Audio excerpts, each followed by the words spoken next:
get cleared back out. As soon as you guys scheduled and started these tours. And then it's going to be, I bet the 24th is going to be not fun around here, so. Oh. I'm not a fan myself. So. So dehydrated.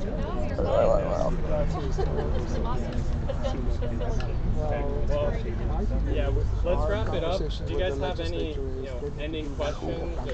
Or Cool, really wrap it up. I want to say thank you guys for taking the time to come out here after your work day. We really appreciate it. To come and see them. We're going to send you and everyone else we've taken on a tour just a file of photos and videos of things that we've seen in our parks. You're going to see drug use, you're going to see defecation, just the normal stuff. So I have a question for you.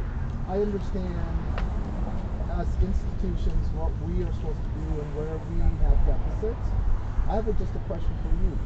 What do you want out of this? What do you think from your perspective is relief or an answer or a solution to you? I understand not having people defecate, I get that part of it, right?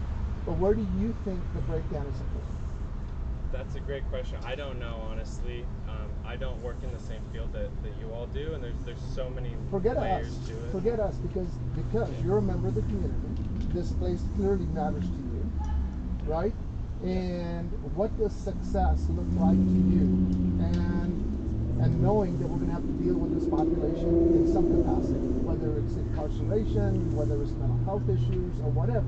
Yeah. But from the people who are actually being impacted by it, right? What does that look like to you? I have two quick ones, and then I want to ask anyone. two. Yeah. So my two quick ones. One is it would be great to have a sanctioned camp or low barrier shelter where people could go. Okay. And I know the state's working on a big one out by the airport where if someone doesn't have a place to go and they're hanging out in a park and they're causing issues, that's where they can go instead. That would be helpful, just so people have a place to go. And then the second one is I've taken some just family vacations to San Francisco, shockingly, and their parks are cleaner than ours. Part of it is because the playgrounds are fenced and there are security guards. You're not allowed to go into a playground unless you have a child with you. And so that keeps a lot of issues away. Those are my two. I recognize her voice. I mean, just anecdotally, we have someone right here, like swearing and physically hitting the fence, throwing things at the moment. And we have a trifecta right here. We have mental health. I'm not specifically talking about the antidote, but we have the increase in fentanyl use, these highly addictive drugs. We have the cost of Utah's homes going up, the same issue California has, but on steroids.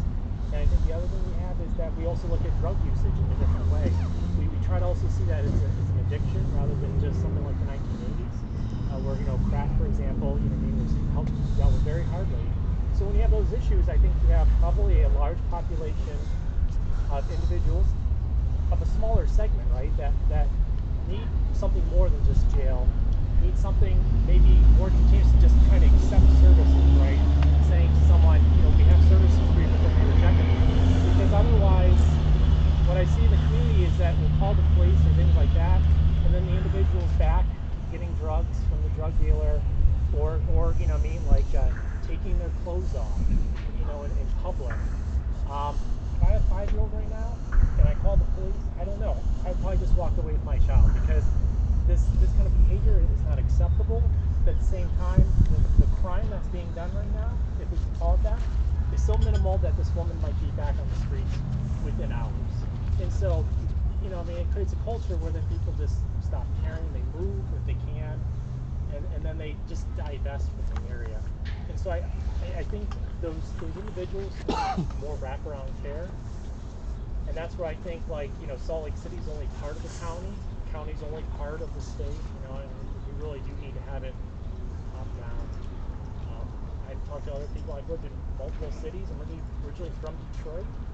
In Detroit you go to gas stations and there's bulletproof glass around the entire thing. We don't have that in Utah. We don't. But at the same time, this kind of thing, this is the beginning of where people start to divest. I think, bring your kids there, then you start thinking about the schools and about the issues. So that's my long-winded answer. I really think it is that organic. Because when I was in Indianapolis, the state and the city didn't see eye to eye. You know what I mean? They cut off funds and things like that.